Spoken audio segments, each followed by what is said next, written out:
Ni hao, aloha, shalom, sambatsano. Welcome everybody to the Critical Music Club dub version, the All Vibes Roundtable for reggae and dancehall, toasters, selectors, scribes, and miscellaneous veteran to meet and talk big tunes. My name is DJ Bo. No stops, no caps, no brags, just facts. Shanghai's #2 DJ. And as for the album discussions, we have the 2021 EP, Mengka or Mengka Radio by Kawa. And we got some Kawa guys in the house. Thank you guys very much for joining. Kawa is a reggae band from the semi-autonomous Ximeng area of Yunnan province, China. Big up, you guys. Yeah. Yeah. Kawa. And yeah. Let me help you. You ready? Yes. So, that's right. So Kawa has become a live favorite around the country. I've seen them live. A bunch of people have seen them live, and I encourage you to pick up their records. I'm holding up one right now. Check them out. Do it up live. And the first one we're going to talk about is Kawa, and I think those guys are here. But just some background: the album's name is Mengka Radio. The group formed in 2014. They combine Yunnan folk music with reggae dub. They released a few singles and EPs and the 2017 LP, The Route Out of Yunnan. And they're a very popular touring group, spreading the reggae gospel. And I had sent them questions before. Some of them I had put in the group chat, but I'll just give you guys the answers right now. One of the questions was, did Kawa have a specific idea or philosophy for the sound of the album?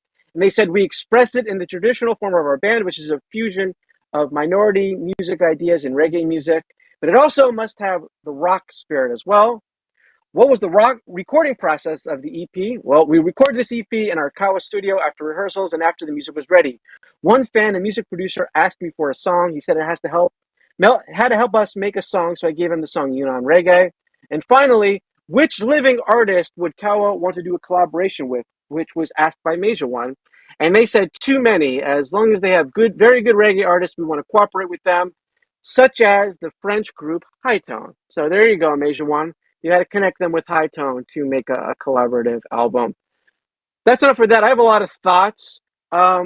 Who's got thoughts about this album? I'm going to start with someone who's completely out of context here. Let's someone who hasn't been to China. Troy, what did you think about this? Coming in, hey. Um, so this was a fantastic album. I really enjoyed it a lot. Kind of just going through the tracks. I got a lot of peace, especially from the first and the final track. Like, I think just like overall words there, it just kind of came to my mind as I was going through them. Just there was a lot of good catchy stuff. It was like a love letter to the genre as well. But that last track number 5, sorry, I don't know the name of it. Like instantly, I was just transported to a beach. Just like lay me on a towel, put a mojito in my hand. Like that song put me at total peace. It almost had this kind of also I mean, for me, like this kind of California like love with the way I think it might have been like guitar was kind of twanging a little bit. Like I really enjoyed it overall. Okay, well, I will play that song right here, and I think the Kawa guys are here. This song is Yigo Rende, Alone Night, and then we'll ask the Kawa guys to talk a little bit about the song and their inspiration for the song. So here is the tune that Troy, aka Dr. Waffles, really appreciated.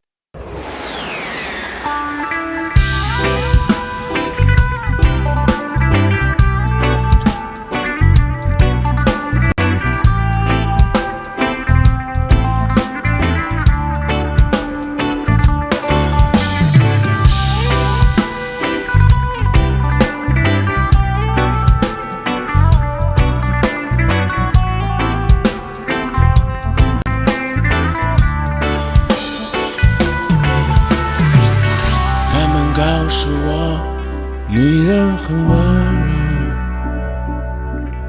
她们告诉我，女人很善良。 Very nice. And just to correct you, Troy, no mojitos, maybe some baja. A little different. It's almost the same.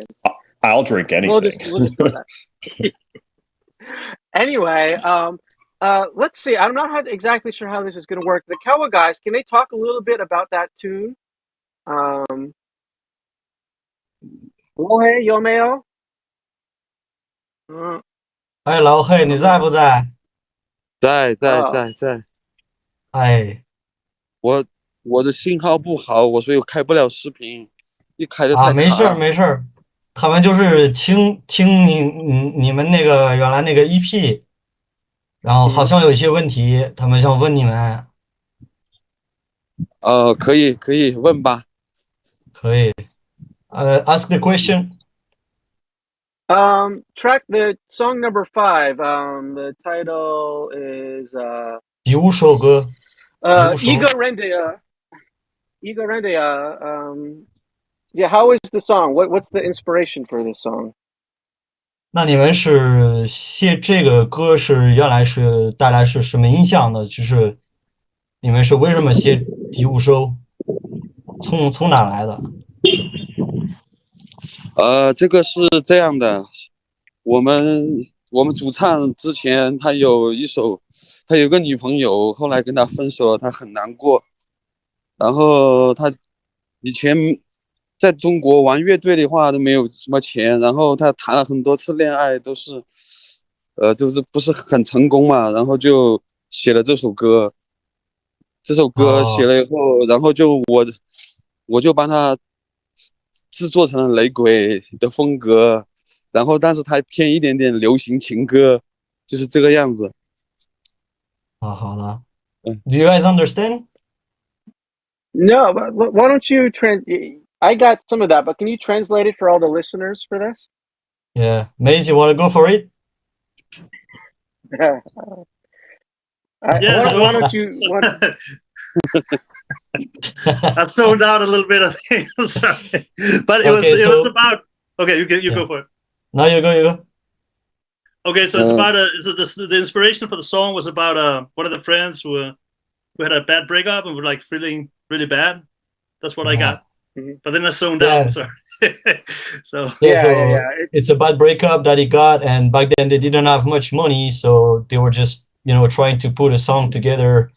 They wrote different lyrics and stuff like that, and then they wanted to add like a little bit more like popish feeling to hit other people's heart as well, and not only the reggae lovers or something. And that's basically the inspiration. Is what May say is like just a bad breakup, basically. Fantastic. Kyle, you had a question? What artists do you listen to now? 你现在在听哪一些歌手或者乐队？我现在听的还是比较有点杂，就比如说我鲍勃马利的肯定了，然后还听吉米克莱夫，然后还听嗨痛，还听什么 Marley, Jimmy Cliff, Ruby 啊，这些都在听。还有 Speaker Frager， 就是现在美国一支新的雷鬼队，还有什么 Sublime。Sublime. Cool. Yeah, it says Stick Figures as well. Stick Figure. Okay, there you go. Let's who wants to hear another tune? Or let me ask let's see here. Milos, what was your favorite tune of these 5? And do you have a question? Hey? Yes, I like the EP quite a bit. What like whole feeling is basically what I wanted to discuss, and that's for me is probably the question of the production. Like, are they aiming to move the production outside of China for any of their future albums or anything? Because looking at the reggae now, like how I see things, and I might sound very wrong, but what I like about today's reggae is probably UK and France, probably France the most, followed by UK, and then little bit of New York. For me, even Jamaican reggae these days, a little bit is too much, like under this tsunami from whatever America, like where everything is about these big booties, being on the like covers of the albums and everything. So I believe, like what makes these great tracks, and then I've listened to some of Kawa's live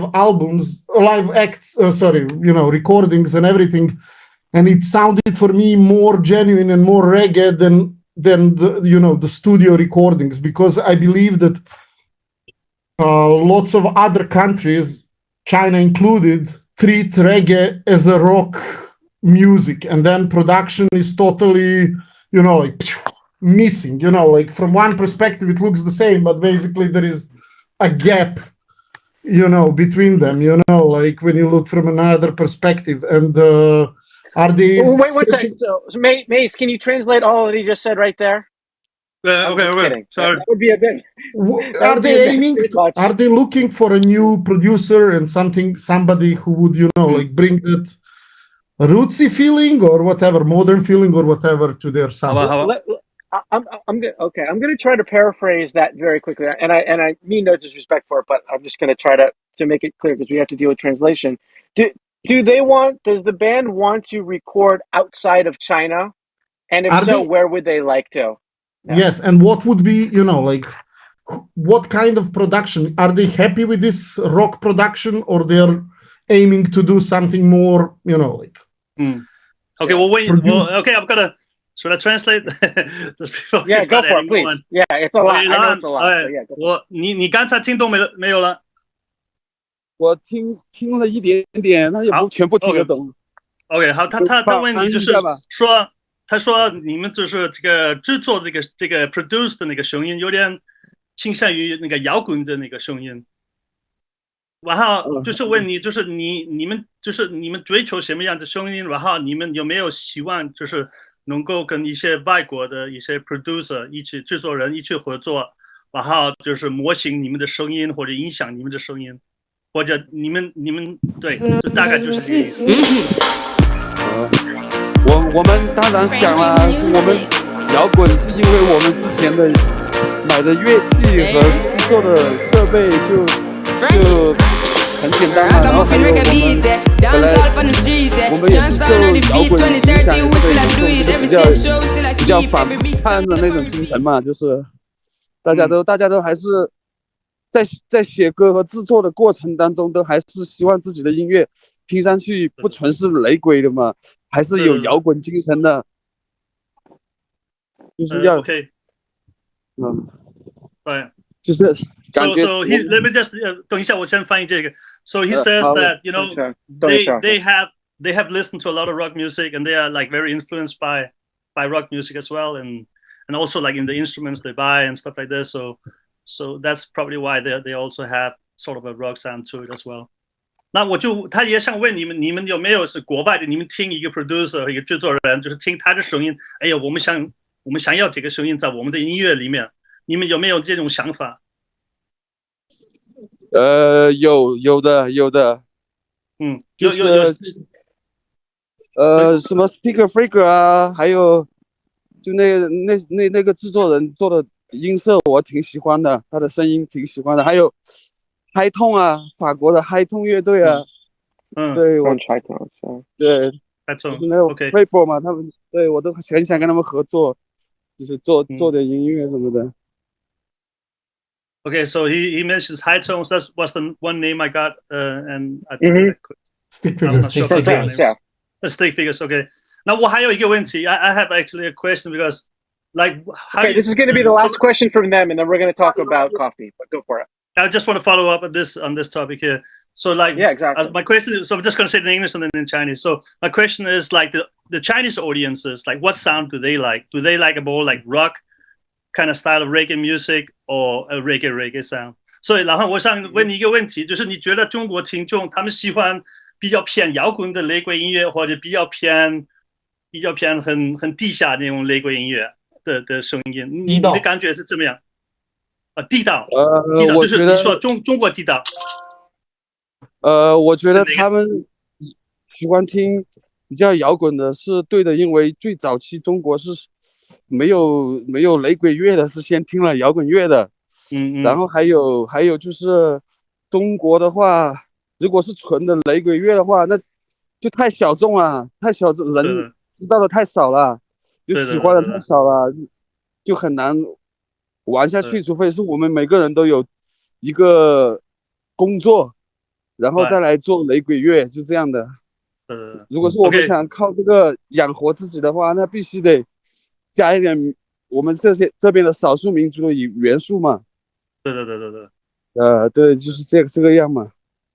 So he answers that, you know, of course, like the Chinese audiences, they're used to rock music, and so they like reggae music that sounds a little bit more like rock music. That's for sure, you know. And of course, they like also like underground reggae music, or say it's more original reggae music. But you know, you have to, as a band in China, you have to live, you have to make money, and you have to kind of make us find a sound that sort of relates or connects with the audiences here in China. But I also, you know, when we talk about this rock sound, I mean, even Bob Marley had sort of a rock sound. That's how he became famous, you know. Like, I mean, he took the reggae sound and then he put a bit of a rock spin on it, and then, you know, he blew up. You know, that was part of it. You know, part of that sound. Especially the albums produced in UK were more of a rock. Right. So reggae on Broadway. Yeah. Right. So I think very makes good. sense, Thank right? you. Yeah, so that does make sense. And thank you for the Kawa guys kind of unexpectedly joining us. So give them a big round of applause. Appreciate that. Yeah. All right. And for me, DJ BO, I'm saying Dara Otsi. See you later, everyone.